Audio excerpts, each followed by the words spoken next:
Exam आते हैं ना, अपने साथ स्ट्रेस लेके आते हैं, एंग्जाइटी लेके आते हैं। बहुत चैलेंजिंग एनवायरनमेंट होता है जब किसी भी घर में एग्ज़ाम होता है। ऐसा लगता है कि केवल बच्चों का एग्ज़ाम नहीं है, सभी का है, पेरेंट्स का है, सभी लोगों का एग्ज़ाम जैसा हालत रहता है। एंड दोस्तों, इस सिचुएशन में जहाँ चारों तरफ तनाव है, हम इसको कैसे डील करें? एनसीईआरटी ने 2022 के एंड में एक महत्वपूर्ण रिसर्च किया, बहुत बड़े डेटा पर रिसर्च किया, लैक्स ऑफ स्टूडेंट को इंटरव्यू करके पता किया जो स्टूडेंट कक्षा 9 से 12 के बीच में अपीयर कर रहे हैं एग्ज़ाम के लिए, उनमें से 80% स्टूडेंट्स को एंग्जाइटी होती है, किसी न किसी तरह का तनाव होता है। एंड फर्दर ये पाया गया कि लड़कों से अपेक्षा लड़कियों को ज़्यादा स्ट्रेस और एंग्जाइटी होती है। तो दोस्तों, जब हम एग्ज़ाम दे रहे हैं तो स्ट्रेस एंड एंग्जाइटी का होना बहुत स्वाभाविक है, होगी ही होगी। नॉट ओनली एग्ज़ाम, किसी भी सिचुएशन में जहाँ पर हमारे स्टेक्स रहते हैं, जहाँ पर हमारे बहुत हाईली एक्सपेक्टेड रिजल्ट्स रहते हैं, तो एंग्जाइटी होगी, स्ट्रेस होगी। क्या स्ट्रेस अपने आप में उतनी ख़राब होती है? आंसर नहीं। एक माइल्डर लेवल का जो स्ट्रेस होता है वो हमारी जो सेंसेज होते हैं उसको अलर्ट करता है, हमारी परफॉर्मेंस को बढ़ाता है। लेकिन होता क्या है, जैसे जैसे ही स्ट्रेस के लेवल बढ़ता जाता है, एड्रेनलिन का लेवल हमारे ब्लड में बढ़ता जाता है, हमारे जो दिमाग की काम करने की शक्ति है, कॉग्निटिव एबिलिटीज़ है, अंडरस्टैंडिंग एबिलिटीज़ है, मेमोरीज़ का जो पार्ट है वो एडवर्सली अफेक्ट होता है और हम लोग शट डाउन मोड में चले जाते हैं, चोकिंग मोड में चले जाते हैं। मीन्स जो हमारी परफॉर्मेंस नॉर्मल टाइम में रहने चाहिए वो भी हमारी परफॉर्मेंस नहीं रह पाती है, when there is too much of the stress, too much of the anxiety। And इससे कोई अछूता नहीं, मीन्स हर एक 5 बच्चे में से कम 4 बच्चे हैं जो एंजाइटी के शिकार होते हैं। एंजाइटी या स्ट्रेस क्यों होता है दोस्तों?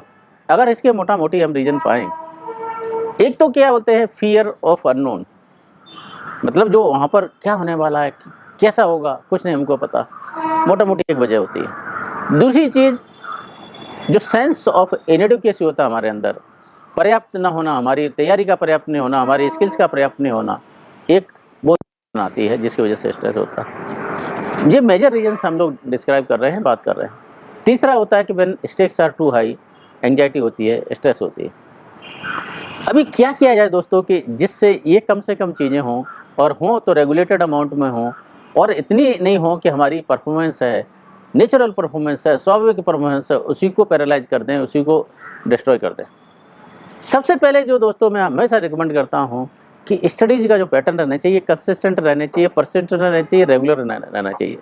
जब भी हम पढ़ रहे हैं तो कंसिस्टेंटली पढ़ें, मतलब जब से हमारा सेमेस्टर शुरू होता है कम से कम 1 घंटा पढ़ें, 2 घंटा पढ़ें, रेगुलरली पढ़ें, नोट्स बनाएं। होता क्या है कि हम पढ़ते चले जाते हैं लेकिन उसको कंसोलिडेट नहीं करते।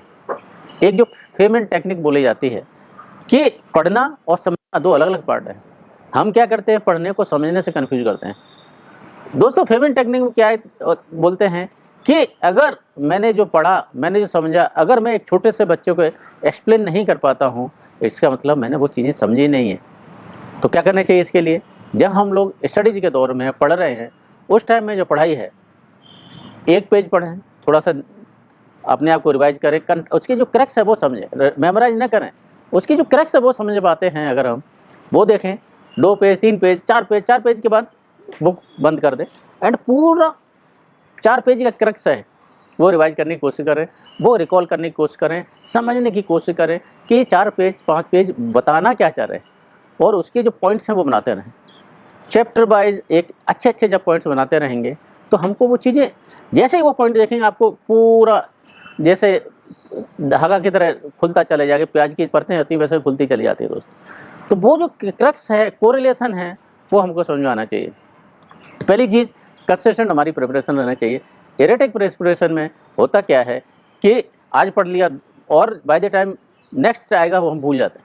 तो कंसिस्टेंट जो प्रिपरेशन होती है तो हमारा कंसोलिडेशन होता है वो बेटर होता है। ये वो एक पार्ट आता है कि हम कंसिस्टेंटली अपने आप को प्रिपेयर कर रहे हैं कि नहीं कर रहे हैं। और दोस्तों, ये साइंटिफिकली प्रूव है कि हमको लगता है कि जिस काम करने में हमको 1 दिन लगेगा, it may take months together, it may take weeks together, it may take days together, anything always takes longer than what we estimate ourselves to do it. Amazon के शेयर होल्डर्स के नाम ने जेफ बेजोस ने एक letter लिखा था कि मैं जब हैंड स्टैंड करने गया तो मेरे कोच ने मेरे से जो पूछा कि भाई कितना वक्त लगेगा, मैंने एक बताया कितना टाइम लगेगा, बट इनफैक्ट जो उसका कोच का एस्टिमेट था that was much much higher than what I had anticipated. और होता क्या है कि जैसे ही हमारा एस्टिमेशन एक होता है, एक्चुअल टाइम दूसरा होता है। हम अपने एस्टिमेशन के हिसाब से टाइम प्लान बनाते हैं, हम अपने एस्टिमेशन के हिसाब से स्टडी प्लान बनाते हैं। जब हम एक्चुअल करने जाते हैं होता क्या है, it takes much longer than what we have done. तो वहाँ पर से ही हमारा स्ट्रेस और एंग्जाइटी बिल्डअप करना शुरू होता है, स्ट्रेस होनी शुरू होती है। तो जितना आपका स्टार्टिंग में जब हम टाइम टेबल बना रहे हैं, रिलैक्स टाइम टेबल, रिलैक्स मतलब कि जो हम टाइम टेबल लेके चल रहे हैं, हम मान के चलें कि इसको ज़्यादा वक्त लगने वाला है, तो एक टास्क दूसरे टास्क के बीच में एक सफिशिएंट गैप रखें एंड उससे एंग्जाइटी मैनेज होगी। ये जब हो गया स्टडीज का तरीका, नोट्स का तरीका, and that's how we go through the semester. Now coming to the exam. जब एग्जाम के टाइम में आ रहे हैं दोस्तों, केवल पढ़ना पढ़ना पढ़ना, अगर हमारा उसी के ऊपर ही पूरा ध्यान केंद्रित है, खाने के ऊपर, सोने के ऊपर, रिलैक्स के ऊपर, एक्सरसाइज के ऊपर, रिलैक्सेशन के ऊपर, sitting with their loved ones, talking to them, अगर हम ये नहीं कर पा रहे हैं, होता क्या है, स्ट्रेस और बिल्डअप होता है। एग्जाम टाइम में अच्छी तरह खाएं, अच्छी तरह मतलब बैलेंस फूड खाएं, अच्छी स्लीप लें, 7 to 8 आवर्स स्लीप लें। इससे क्या जैसे जैसे आपका स्लीप डिप्राइव होते जाएंगे, आपका कंसंट्रेशन कम होता जाएगा, आपका फोकस कम होता जाएगा, आपको लगेगा कि हम तो बहुत पढ़ रहे हैं, लेकिन दोस्तों होता नहीं है। क्या करें, अच्छी तरह से सोएं, अच्छी तरह से। हाँ, दूसरी चीज़ क्या है कि जो स्टडीज के लिए टाइम ब्लॉक्स बनाएं।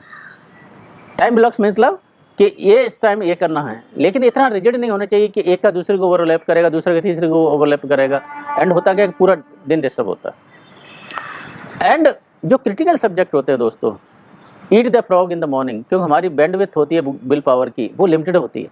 डिफिकल्ट सब्जेक्ट हैं, डे के फर्स्ट हाफ में करें, depending upon what type of person you are, but जब भी हमारी गुड विल पावर की बैंडविड्थ अच्छी है, उस टाइम डिफिकल्ट सब्जेक्ट करें। जो सब्जेक्ट प्रैक्टिकल वाले हैं, मैथ्स हैं, साइंस के दूसरे सब्जेक्ट हैं, ओनली पढ़ लेने से काम नहीं चलता है। हम रिपीटेडली उनके क्वेश्चंस को राइटिंग में सॉल्व करें, एग्जाम कंडीशंस में सॉल्व करें, एग्जाम टाइम से सॉल्व करें। दोस्तों, जब हम तैयारी कर रहे होते हैं, ये कंसेप्ट ज़िंदगी में आता है, बट एग्जाम के टाइम में या प्रिपरेशन के टाइम में, स्टडीज़ के टाइम में हम लोग सभी लेके आ सकते हैं। वो है टर्म अकाउंटेबिलिटी पार्टनर। आपका दोस्त, आपके घर में आपकी माँ, आपका भाई, जो भी आपको लगता है कि आपको बिना जज किए आपको हेल्प कर सकता है आपकी अकाउंटेबिलिटी में। होता क्या है कि हम अपने लिए कुछ भी टारगेट बनाते हैं, लेकिन वो टारगेट हम नहीं कर पाते हैं, एंड अपने आप से हम लोग वो टारगेट्स को और डेडलाइंस को हम लोग शिफ्ट करते रहते हैं। अकाउंटेबिलिटी पार्टनर है, उसको हमने बता दिया कि हम कल तक ये करने वाले हैं। दोस्तों, हमारे अंदर ज़रूर वो फिर क्या रहता है कि यार मैंने तो कमिट किया है, लेट मी डू इट। ये कंसेप्ट रखें अकाउंटेबिलिटी पार्टनर का, जो हमारी स्टडीज को, हमारी प्रोग्रेस को, हमारे तरीके को मॉनिटर करता रहे, पता करता रहे। सो ये रह गई हमारी तैयारी जब हम लोग सेमेस्टर के लिए तैयारी कर रहे हैं। अभी now coming to exam time, जब हम एक्चुअल एग्ज़ाम कंडीशंस में हैं। दोस्तों, जो मोटा मोटी हमने चीज़ें बात की कि fear of unknown, fear of unknown में क्या है कि भाई क्या आने वाला है, कैसे आने वाला है, एग्ज़ाम में की जो एक्चुअल सेटिंग्स हैं वो कैसी रहेंगी। तो एडवाइजेबल ये रहता है कि जहाँ पर भी एग्ज़ाम है, जिस जगह भी होने वाला है, अगर हम अपने आप को उससे कन्वर्सेंट कर पाते हैं, उससे फेमिलियर हो पाते हैं, ज़रूर करें, उससे स्ट्रेस लेवल कम होगा। जो क्वेश्चन पेपर का सेट पैटर्न क्या होता है, कभी कभी क्या इवॉल्व होता रहता है, चेंज होते रहते हैं। ज़रूर हमारे जो प्रोफेसर्स हैं, टीचर हैं, ट्यूटर हैं, उनसे ज़रूर समझें, पैटर्न को समझें, अच्छी तरह से समझें। एंड जब पैटर्न समझ में आएगा, धीरे धीरे आपकी उससे पर कंफर्ट बढ़ता जाएगा। ज़रूर पता करें उन सब चीज़ों को। एंड जो दूसरी जो चीज़ आती है कि वो बोला क्या जाता है कि आप एग्ज़ाम टाइम से थोड़ा सा पहले जाएं, बैठें वहाँ पर जाके, व्हाट इज़ वरिंग यू लिख लें उस पर। और शिकागो यूनिवर्सिटी की एक रिसर्च में ऐसा पाया गया कि जो लोग एग्ज़ाम से पहले 10 मिनट पहले, 15 मिनट पहले आप आके अपनी वरीज़ को लिस्ट डाउन करते हैं, एग्ज़ाम में वो बेहतर कर पाते हैं। जो भी वरीज़ लिख लें, क्या होगा देखते हैं। जो सेकंड थिंग है उसकी तरफ हम लोग आते हैं कि सेंस ऑफ इनएडुकेसी जब हमारे अंदर आती है तो स्ट्रेस एंड एंग्जाइटी हमारे बढ़ती है कि हम उस सिचुएशन के लिए उतने प्रिपेयर्ड नहीं हैं। दोस्तों, जैसा मैंने बात की थी आपसे कि जब हमारा सेमेस्टर का टाइम चल रहा है, कंसिस्टेंट एंड परसिस्टेंटली हमने ट्राई किया है, नोट्स बनाए हैं, लोगों से हेल्प ली है, अपने ट्यूटर से हेल्प ली है, अपने प्रोफेसर से हेल्प ली है, तो वो धीरे धीरे धीरे सेंस ऑफ इनएडुकेसी है वो कम हो जाएगी। दोस्तों, एक और बड़ी इंपॉर्टेंट चीज़ होती है कि किसी की कंपैरिजन ना करें, किसी के साथ कंपैरिजन। सबकी एबिलिटीज और क्षमताएं अलग अलग होती हैं, एक्स की अलग होंगी, वाई की अलग होंगी, जे की अलग होंगी। तो जो कंपैरिजन के जैसे जैसे हम लोग कंपैरिजन करते हैं सेंस ऑफ इनएडुकेसी आता है। इसलिए मैं हमेशा बोलता हूँ कि आप ठीक है, दूसरों से फीडबैक लें, सपोर्ट लें, कोलैबोरेट करें, हेल्प लें, लेकिन स्ट्रिक्ट सेंस में कंपैरिजन ना करें। किसी का मैथ अच्छा होगा, किसी की केमिस्ट्री अच्छी होगी, किसी का और कुछ सब्जेक्ट अच्छा होगा, किसी की लैंग्वेज अच्छी होगी, बट स्ट्रिक्टली अगर कंपैरिजन के उसमें जाएंगे तो सेंस ऑफ इनएडुकेसी जरूर आता है। आप अपने तरीके पर ध्यान दें।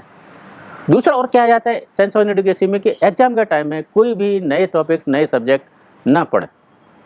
होता क्या है कि जो पढ़ा हुआ है वो भी हमको लगता नहीं आता है।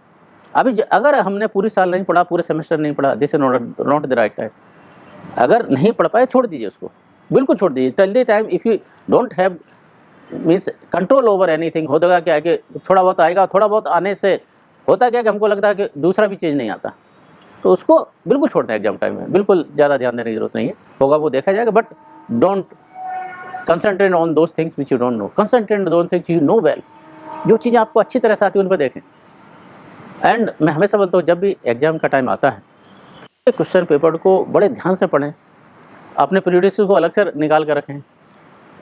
और कभी कभी तो दोस्तों हम उस सिचुएशन से निकले हैं, क्वेश्चन पेपर पढ़ते हैं तो एक झटके में क्या लगता है कुछ भी नहीं आता, सब कन्फ्यूज हो जाता है। तो जो भी क्वेश्चन आपको हमको अच्छी तरह से आता है उस पर पहले कंसंट्रेट करें, उसको ध्यान दें, उस पर कंसंट्रेट करेंगे। धीरे धीरे आप क्या जैसे ही हमारा कंपोजिशन लेवल आता है, हमारे स्ट्रेस का लेवल कम हो जाता है, धीरे धीरे वो चीज़ें ध्यान आने लगती हैं। I recall when I was appearing for my CS exam, ऐसे ऐसे प्रोविजंस थे जो एकदम खिचड़ी हो जाते थे। By the time you are at the third hour of the exam, धीरे धीरे चीज़ें क्रिस्टल क्लियर होने लगती हैं। तो चीज़ें ज़्यादा उस टाइम एंग्जाइटी लें, ज़्यादा प्रेशर ना लें, आ जाएंगे आपको। अगर आपने पढ़ी लिखी है तो आ जाएंगे, स्पेशली आपने लिख के पढ़ा हुआ तो जरूर आएगा। बिल्कुल आपको टेंशन लेने की ज़रूरत नहीं है। तो जो चीज़ आपको अच्छी तरह से आती है वो पढ़ें, लेकिन पूरा क्वेश्चन पेपर पढ़ें। कभी कभी क्या होता है क्वेश्चन पेपर में एक क्वेश्चन का दूसरे क्वेश्चन से लिंक होता है, वहीं से कुछ ना कुछ आपको रास्ता मिल जाएंगे। और हमेशा मैं बोलता हूँ कि दोस्तों कभी भी टाइम से पहले क्वेश्चन एग्जाम हॉल से ना निकले, टाइम है तो पढ़ें, दोबारा पढ़ें। हो सकता है कि आपको आपने जो लिखा हुआ है उसको एड ऑन करने को मिल जाए। तो इसीलिए एक आंसर जब खत्म होता है दूसरा आंसर शुरू करते, थोड़ा सा गैप रखें उसके बीच में। If you want to add on something later on, you can come back to that and add on certain things. Question paper द्वारा कि ऐसे कोई चीज़ आपने जो समझी है वही लिखी है। नहीं तो एक 12th फेल में देखा होगा आपने कि उन्होंने टूरिज्म के ऊपर क्वेश्चन पूछा है और अपने मनोज शर्मा साहब टेररिज्म के ऊपर लिख देते हैं। तो एक एक हमारे मन में प्रेजुडिसेस होते हैं, हमारे मन में समझ होती है, उसके हिसाब से हम लोग कर देते हैं चीज़ें। जो लास्ट आती है स्टेक्स से रिलेटेड, मैंने स्टेक्स आर टू हाई। दोस्तों ये माना कि एग्ज़ाम हमारी क्षमता का एक एवोल्यूशन करने के लिए है, लेकिन हमारी क्षमता, वो से एग्ज़ाम की क्षमता और हमारी लाइफ की क्षमता क्या एक ही है? दोस्तों नहीं। ये ठीक है, ज़िंदगी का एक महत्वपूर्ण है। आप उठा के देख लिए स्टडीज, जो स्कूल में गोल्ड मेडलिस्ट रहे जरूरी नहीं कि वो कॉर्पोरेट में या लाइफ में सबसे ऊपर गए, नहीं। मैं हमेशा बोलता हूँ कि जो एग्ज़ाम है वो हमारी मेमोरी का टेस्ट, उस टाइम हमारी कंडीशंस का टेस्ट, उस टाइम हमारी स्थिति का टेस्ट लेते हैं। ये ज़िंदगी को इवेल्यूट नहीं करते। ज़िंदगी ख़त्म नहीं होती है दोस्तों वहाँ पर, इनफैक्ट ये शुरू होता है। एंड मैंने कई बार आप लोगों से शेयर किया है, ऑस्ट्रेलिया में एलीट जो कमांडो होते हैं ऑस्ट्रेलियन नेवी में, अगर उनको फेल्यूर डील करना नहीं आता है, ज़िंदगी में फेल नहीं हुए, ज़िंदगी में स्ट्रेसफुल सिचुएशन नहीं निकले, वो ऐसे लोगों को सील कमांडो बनाते ही नहीं है। ज़िंदगी में सफलता हमारे हिसाब से आती रहे ऐसा ज़रूरी नहीं है, असफलता भी हमको कुछ सिखा कर जाएगी। और दोस्तों मेरा अपना तो एक्सपीरियंस ये रहा है कि हमने जो पढ़ा असल ज़िंदगी में कितना काम आता नहीं पता। असल ज़िंदगी में वो चीज़ें आती हैं कि जिनसे हमने कुछ सीखा, अच्छे रिलेशंस डेवलप किए, अच्छी नेटवर्किंग डेवलप की, अच्छे कंसेप्ट डेवलप किए, अपनी हैबिट्स अच्छी बनाई। वो चीज़ें हैं जो हमको लाइफ में आगे सस्टेन करेंगी। ज़रूरी नहीं कि हमने इकोनॉमिक्स के कुछ पेपर में कुछ गलत लिख दिया तो लाइफ में हमारी इकोनॉमिक्स खराब हो जाएगी, नहीं, it is just one part of the life. Life is too big too huge. एक कोई भी एग्ज़ाम हमारी ज़िंदगी को टेस्ट नहीं कर सकता दोस्तों। जब हम ये मान के चलेंगे तो स्ट्रेस लेवल मैनेज रहेगा। एंड दोस्तों, एक जो सबसे बड़ी चीज़ है, मैं आप लोगों से सबसे और पेरेंट्स से भी इल्तिजा करना चाहूँगा कि बच्चों से डिस्कस करें, बच्चे भी डिस्कस करें। होता क्या है, डिस्कस करने से बहुत सी चीज़ें, स्ट्रेस होता है अपने आप कम होता है, एंजाइटी अपने आप कम होती है, लव्ड वन से डिस्कस करने से, शेयर करने से बहुत सी चीज़ें वैसी चली जाती हैं। Every parents wants, even I want my kids to do well in life, but सबकी अपनी क्षमताएं हैं, सबकी अपनी कैपेबिलिटीज़ हैं, सबका एक वक्त रहता है, चीज़ें होंगी, but again it is not the end of the life, it is not the only thing in life. Life is beautiful, much beyond our current exams, much beyond anything which we are doing presently today. So एक stress है तो उसको धुएं में उड़ाएं, फिक्र को धुएं में उड़ाएं, आगे बढ़ें, and with all the good wishes to all your forthcoming exam, do well in life, do well in exam, stay blessed and jai hind, thank you.